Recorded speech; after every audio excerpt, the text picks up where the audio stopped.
உடைய உயிர் கோட்பாடு உடற்பயிற்சி.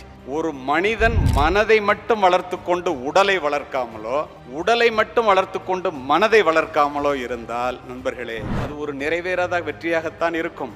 ஒரு மனிதன் ஆளும் வளரணும், அறிவும் வளரணும், அதுதாண்டா உலகம். பட்டுக்கோட்டை கல்யாணம் சொல்லிட்டு போயிட்டாரு. அப்போ நம்ம இந்த உடலை வளர்த்துக்கணும் அப்படின்னா என்னது?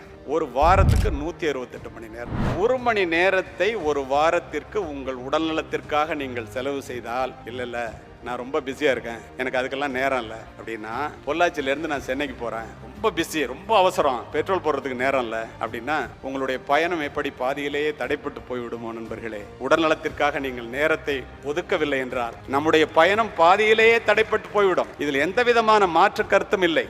இதை புரிந்து கொள்ள வேண்டியது நாம் தான். ஒபிசிட்டி பற்றி பேசுறதுக்கு டாக்டர் கான்ஃபரன்ஸ் ஒன்று ஒரு வாரத்துக்கு முன்னாடி திருச்சியில் உள்ள எல்லா டாக்டர்ஸும் அதை ஆல் இண்டியா லெவலில் ஏற்பாடு பண்ணியிருந்தாங்க. அதில் நான் பேசினேன். நான் சொன்னேன், the shortest route to the grave